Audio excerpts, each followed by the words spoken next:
talks, as I mentioned to you at the very beginning of the week. The first one is a talk about the artist, and you've seen the wall on the fifth floor. So we will have a talk about the artist first, and then, as I mentioned, we have also a talk about the Godfather of the week. After that, so there are about 20 minutes each, and after that, we will have the presentation on your side. To start the afternoon, the first conference will be by Didier, Jaba, Mathieu. Futurism, Mathematical Constructivism, Facial Cubism, Didier, Jaba, Mathieu declines a brutally refined universe. Born in Armenia, nationality Colombia, Didier Jaba Mathieu moved to Liège, in Belgium, at the age of 14. He quickly became one of the leading figures in Belgian graffiti. After studying in Liège in space art and illustration, he moved to Singapore and became concept artist and digital and digimate painter for ILM, the special effects division of Lucasfilm.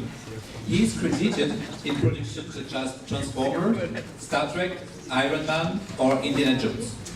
This new experience has never taken him away from the graffiti, and he continued to practice in Asia. At the same time, he devoted part of his time to transmission. Didier Jaba Mathieu taught at Nanyang Polytechnic in Singapore, always looking for new challenges. Didier Jaba has devoted the last 2 years to the production of a comic strips with Gonzalez, to be published in 2015 by Akama Publishing.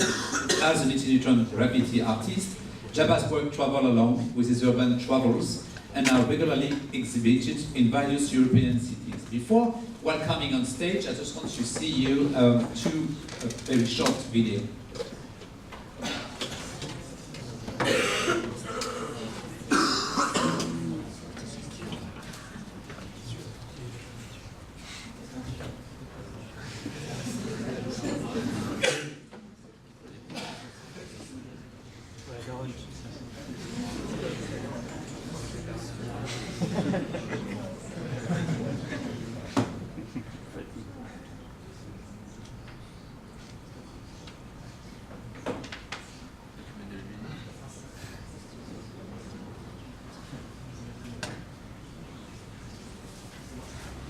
Please welcome and thank Didier Jaba Mathieu.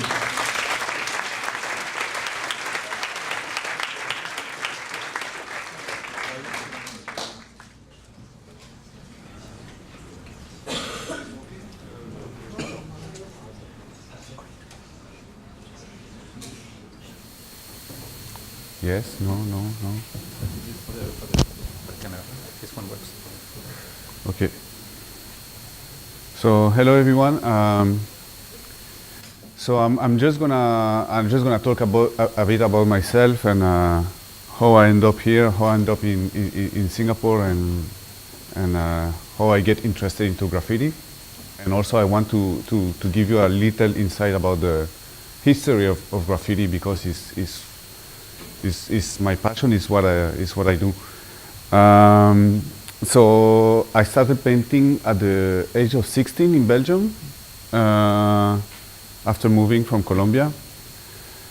For me, it was really like a eye-opening to discover this culture about painting in the streets.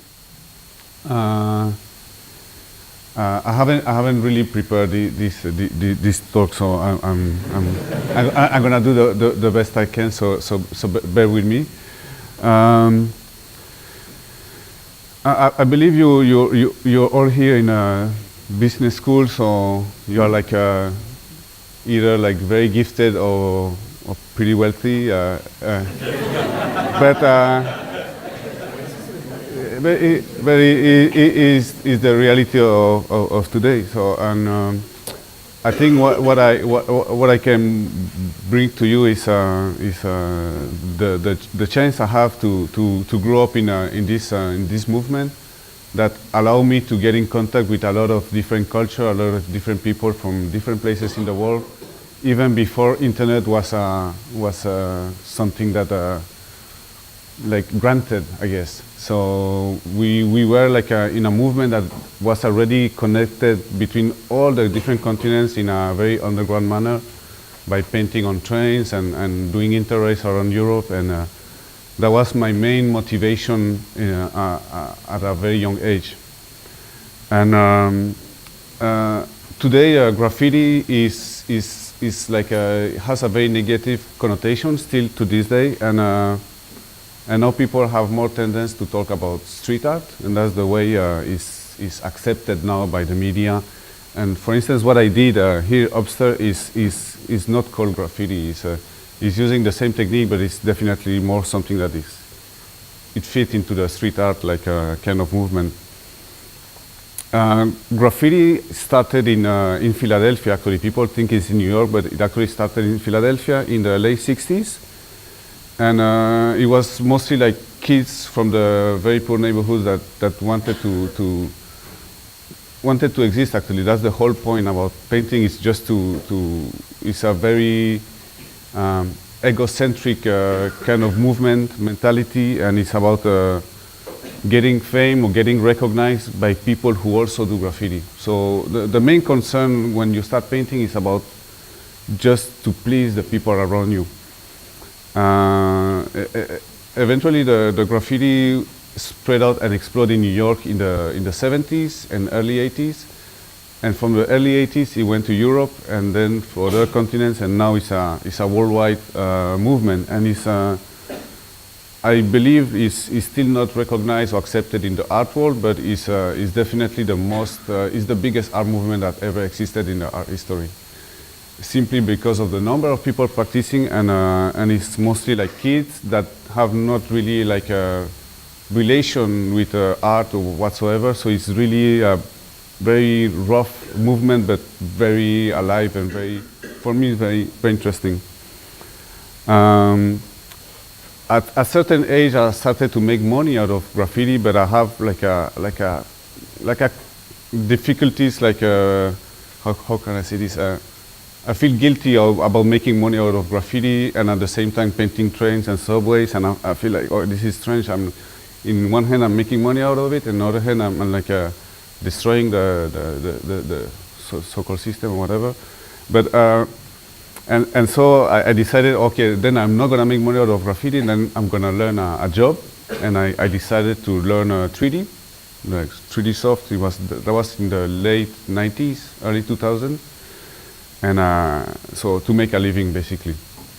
And I started doing like stuff in internet, in like challenges, CG challenges, competition, and I won certain prizes, and eventually I get offer a position here in Singapore in Lucasfilm Animation.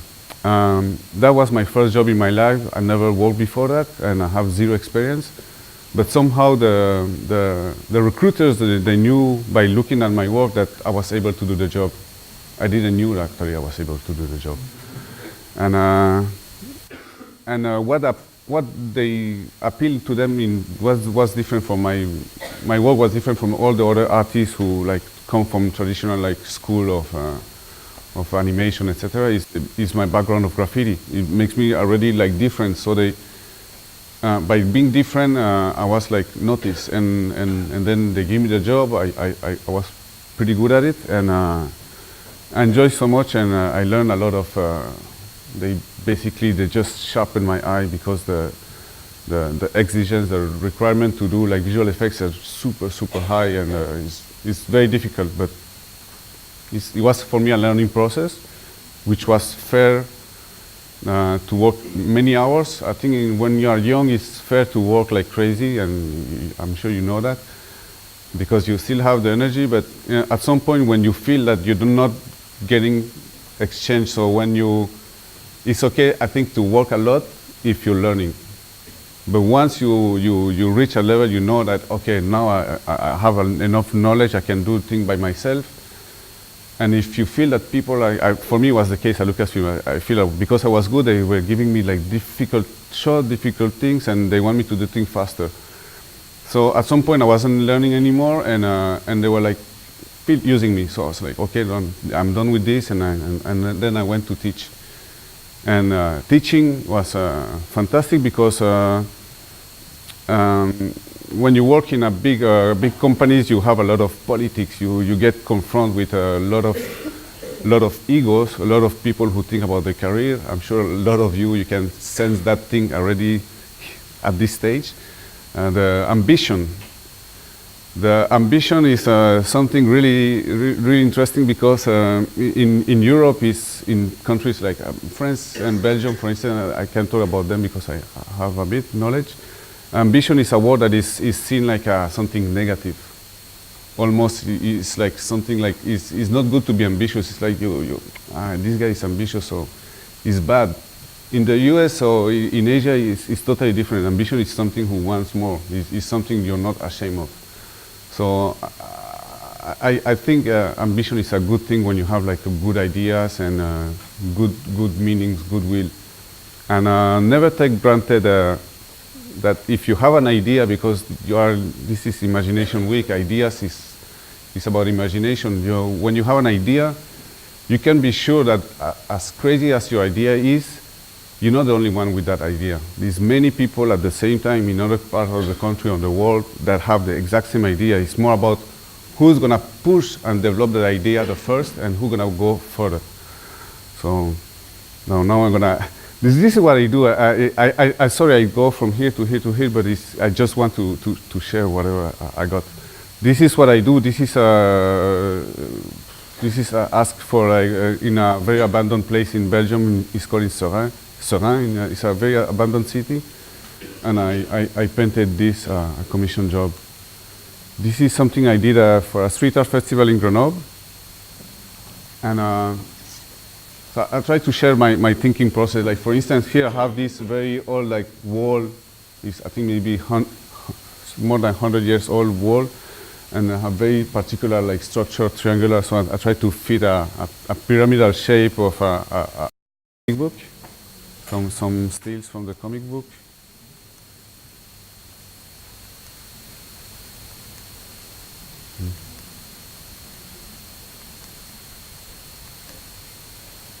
But I want to I want you guys to ask questions if you have. Should we wait up at the floor and do it by Yeah. if you want to do that? We can do it. Yeah. Oh, so you see the.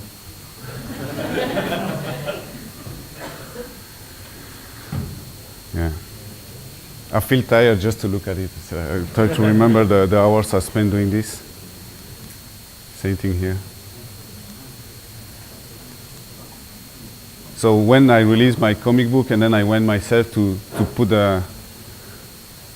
I always do everything myself. So to put the poster in the street, illegally of course. Painting some trains also to promote. Yeah, that's it. So that's about my work, and I forgot to talk about many things, but maybe by your question I can go that direction. Thank you.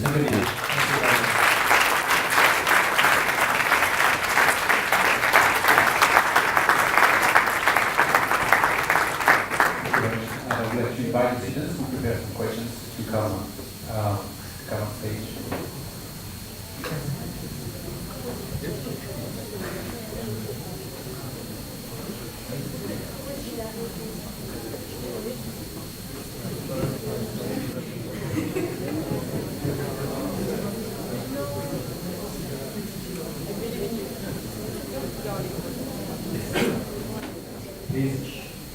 Thanks for sharing us your experience and your artworks.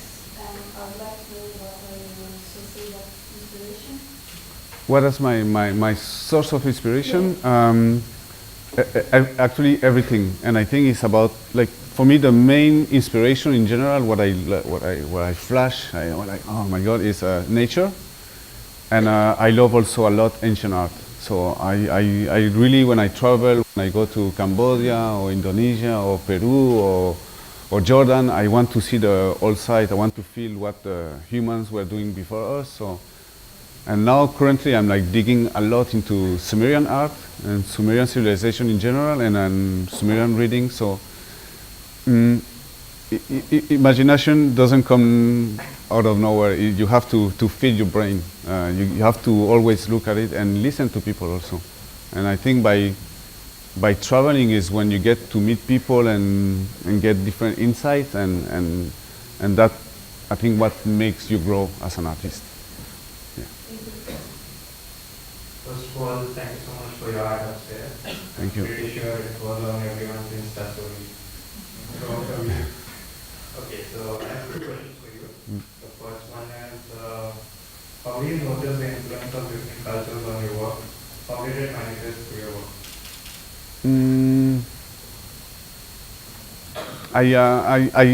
It's pretty similar to the other question, but I have that freedom that I can just, like, in Singapore we call it rojak. It's a mix. So I like to take pieces of everything and just mix them. I don't think I can create something out of nowhere, and I don't think anyone can. I think everything more or less has been created, and I believe it's more about rediscovering things and maybe redevelop things. I think many ideas have been, like, proposed in doing the whole, like, history of humanity, and now it's maybe have a different look at it, because maybe some ideas, maybe 50 years ago, 60 years ago, were in advance to their time, so that they couldn't be understood. And yeah, I got lost. Yeah.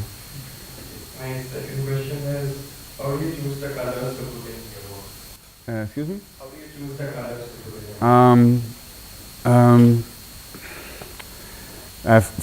I've been doing this for so long that I don't really, I know which color is like, it's logic. Let's say there's a chromatic logic, actually. It's like there's three basic colors: yellow, blue, and red, and from those three colors you can do the rest. So, like, I know, for instance, if I take the red, I'm left with the yellow and blue. If I mix the yellow and blue, I get green. So red and green are complementary colors. So if I put green, I'm gonna put red next to it, and I know it'll work. It won't clash. If I take the yellow, I'm left with the blue and red. So I mix the blue and the red, I have purple or something like that. So if I mix purple and yellow, I got the Lakers. You know, like, it's color, it's like, it works. And many brands, many works, just is very simple, actually, when you get to know the logic. Yeah. Thank you very much. Okay, thank you so much for the presentation. And I do have a question about art and particularly graffiti in Singapore. Mm-hmm. And as an example, I would take in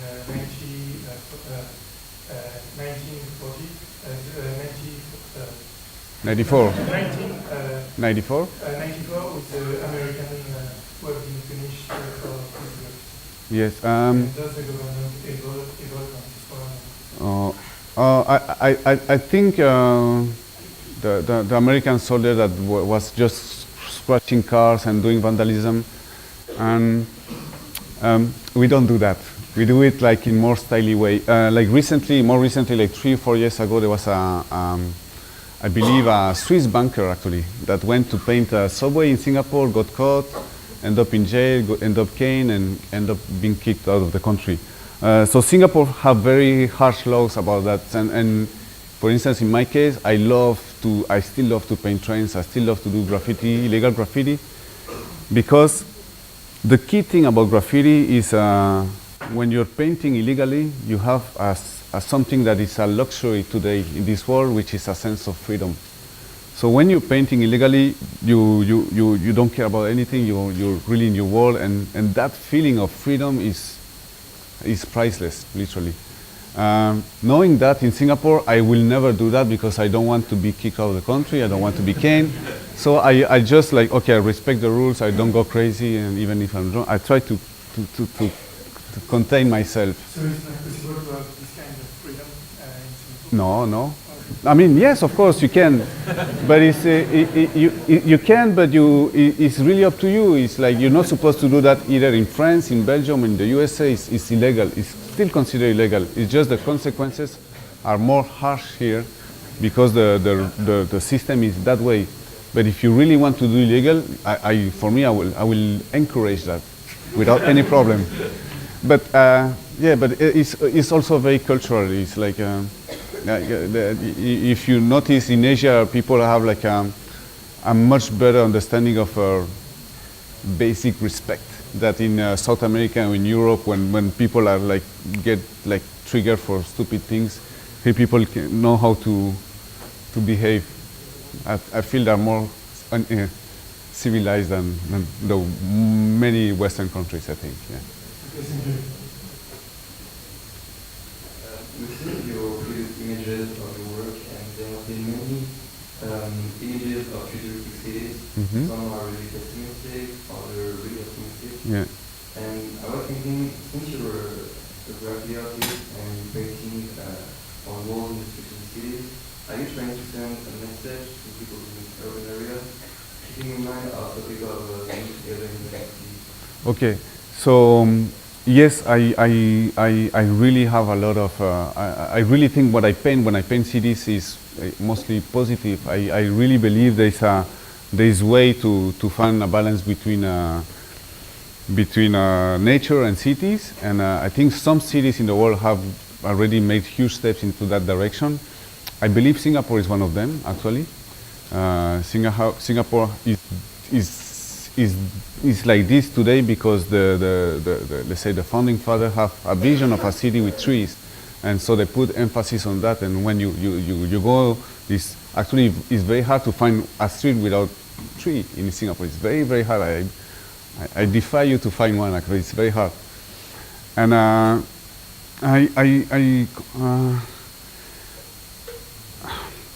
I think cities really need to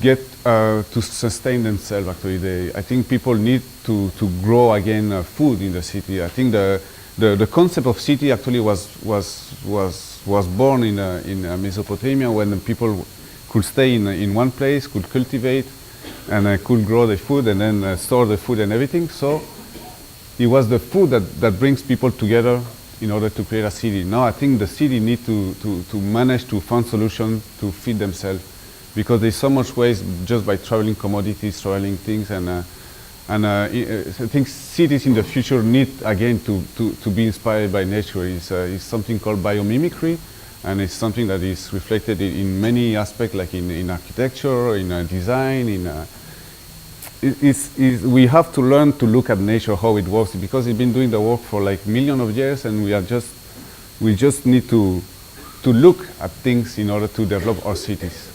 I think so. So do you think that collaborative gardening or farming is one thing of the future? It's necessary. It's necessary. Definitely, yes. And it has to start in the city and around the city. I mean, it's just basic logic. Yeah. Thank you. Thank you. Thank you, Didier. Thank you very much for being with us.